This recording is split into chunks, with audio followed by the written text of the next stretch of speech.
Learning objective 4. Understand cost classification used to predict cost behavior. So in this section we will study about the variable cost, fixed cost and the mixed cost. Let's see all of these one by one. So variable cost. A variable cost is a type of cost which varies directly with the production. So as the activity increase, this cost will increase in total.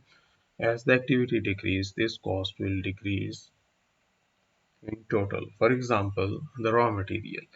When we will produce more products, more raw material will be used and the total raw material cost will increase. When we will produce less products, the total raw material used will be less and there will be lower total variable cost. But this cost remains constant in per unit terms. So these are different activity levels. Unit produce, more number of products will be produced. There will be more variable cost. More miles will be driven by a car. There will be more gasoline charge. More labor hours used, and there will be more uh, labor cost. More machine hours will incur more variable cost. So the fixed cost, it doesn't depend on any production or any activity. So regardless of the activity, this cost will remain the same. Even if we produce zero product, zero units of a product, we still have to pay for this fixed cost. Even if we produce millions of units, we still have to pay this cost. One of such cost is the rent of a building. If we are using it like a productive use and producing bulk quantities of the product, we still have to pay the same rent. Even if we are not using it, we are not producing it. Any unit of a product, our factory is shut down, but still we have to pay for this fixed cost. So this fixed cost changes in per unit, but it remains fixed in total. You can see from this table, this is a conclusion of both of these costs.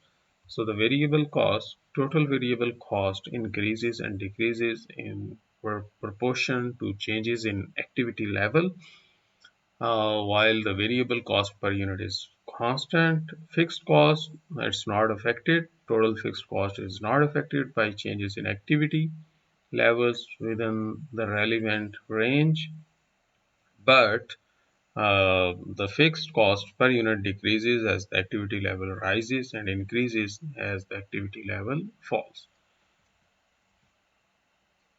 The third type of cost is a mixed cost, which has both fixed and the variable component. There are some costs where we have to pay some fixed charge, then the remaining our consumption or use depend on total cost. For example, our electricity bill, even if we use a zero unit of electricity, still we have to pay some government fees, and our total charge depends on that fixed charge plus our use.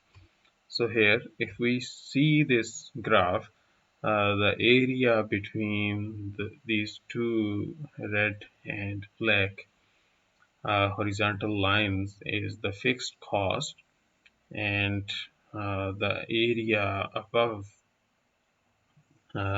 this red line and between these two red lines is the variable cost. So even if we are not using any electricity, we are using 0 kilowatt hours of electricity, but still we have to pay for this fixed charge.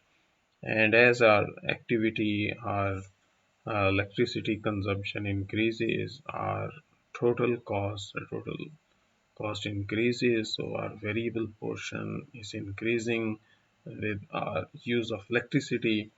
and this is the fixed cost. So the total cost is this fixed cost plus this variable cost. We can calculate it using this formula.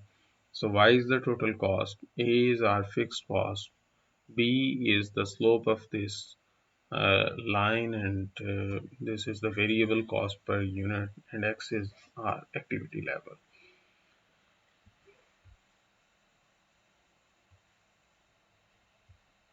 Let's see one example from the book.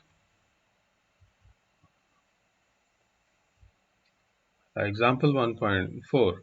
Espresso Express operates a number of espresso coffee stands in busy suburb malls. The fixed weekly expense of a coffee stand is 1200, and the variable cost per cup of the coffee served is 0.22. So in the first requirement, we have to complete this table. So this table shows that in first week, the Espresso Express served 2000 coffee cups. In second week, it serves 2100 coffee cups, and in third week, it served 2200 coffee cups. The fixed cost is 1200, so we can write over here 1200.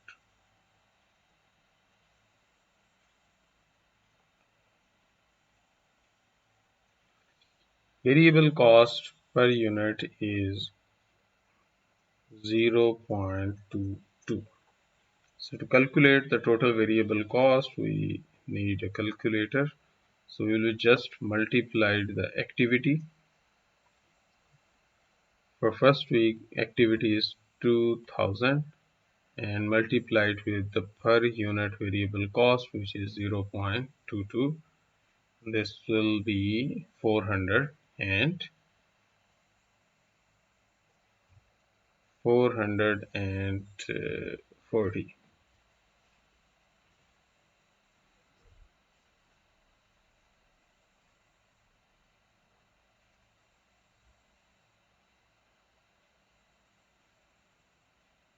So the total cost will be the addition of both of these costs, fixed and the variable cost. If we total it, this will become 1640. An average cost per cup can be calculated by dividing the total cost with the activity level. So if we divide 1640 with 2000, this will become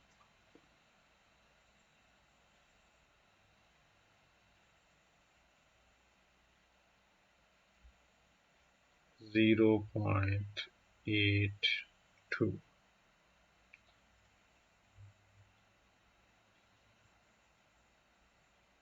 Similarly, for second week, the total variable cost will be 0.22 multiplied with 2100, and this will become 462.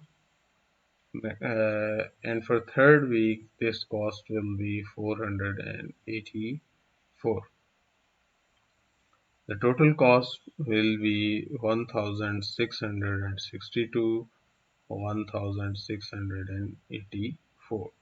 The average cost per unit of the cup will be 0.79 and 0.76.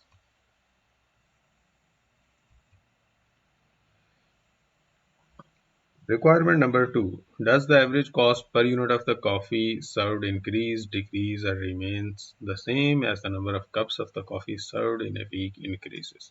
So we can see from this table that average cost per cup of the coffee served is 0.82 when we serve 2000 cups.